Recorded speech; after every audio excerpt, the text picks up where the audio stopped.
Fresh another blog video. আমি আপনাদের সৌমদীপ। আপনাদের আজকে আমি আমার গ্রামে একটা পুজো দেখাচ্ছি। চলুন গ্রামে আপনাদের শুরু করি। এই হচ্ছে ঠাকুর, সবার কাছে যাই দেখাচ্ছি।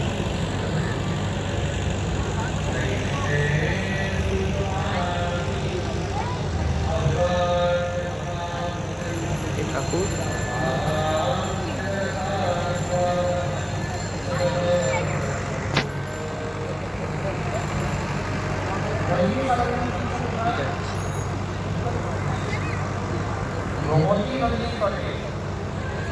এইখানে স্বয়ং ভগবানের চক্র এসে পড়েছে।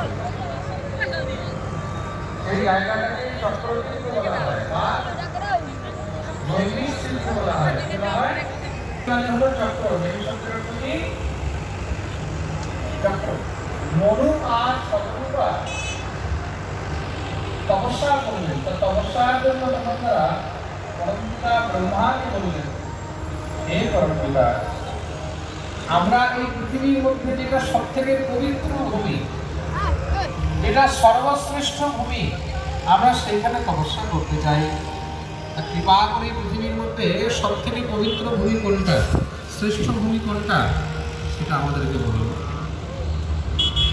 তখন সৃষ্টির সবে আরম্ভ হয়েছে। পরমপিতা ব্রহ্মা কি করলেন?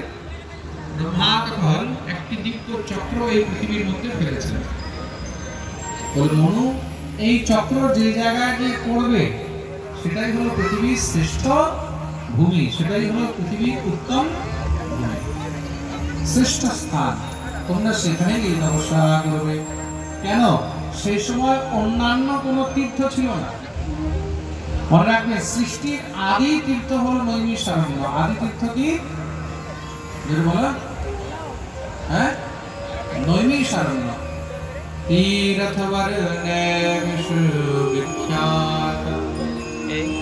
তার জন্য তাকে বিখ্যাত তীর্থ বলা হয়েছে। সত্য যুগের আদি থেকে এই তীর্থ রয়েছে। সেই চক্র এসে যেই জায়গায় পড়লো তার নাম হলো নেমিষ অরণ্য। এখানে নেমি এসে পড়েছে, মানে চক্র এসে পড়েছে।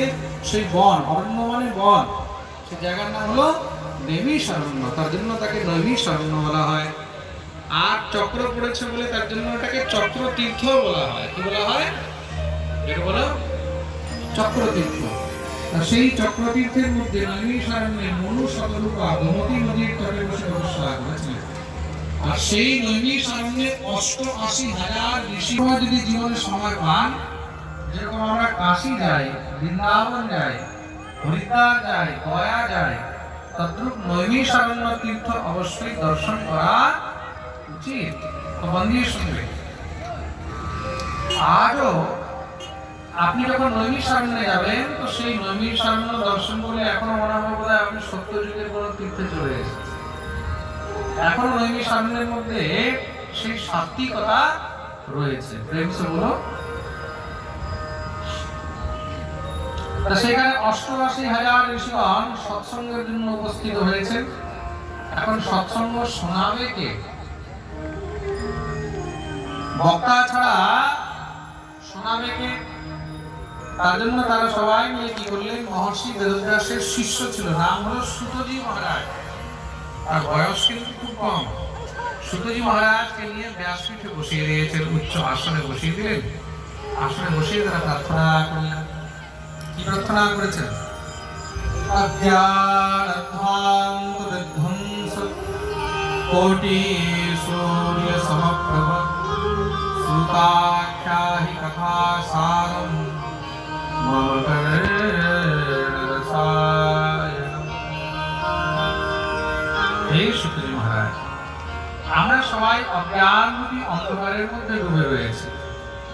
কৃপা করে আমাদেরকে জ্ঞানরূপী প্রকাশ অর্পণ করুন। এই সংসারের মধ্যে অন্ধকার দুই প্রকারের হয়। এক হলো জগতের অন্ধকার, আর এক হলো মনের অন্ধকার। মনে রাখবে, জগতের অন্ধকার তো তখন দূর হয় যখন সূর্য উদয় হয়, কিন্তু মনের অন্ধকার কি করে দূর হবে? অন্তরের অন্ধকার কি করে দূর হবে? ওখানে তো সূর্যের আলো যায় না। কি ওইখানে তো কোনো প্রদীপের আলো যাবে না, কিন্তু ওইখানে একটি আলো একমাত্র যাবে, আর সেটাকে বলা হয়েছে জ্ঞান প্রদীপ পুরা। সেটা হলো জ্ঞান রূপী প্রদীপের আলো।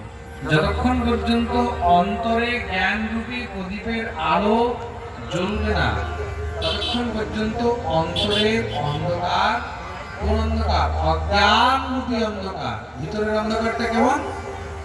জোরে বলো।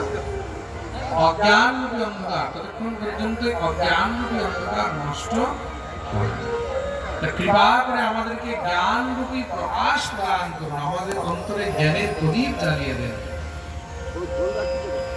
আমরা সংসারের সব থেকে শ্রেষ্ঠ কথা শুনতে চাই।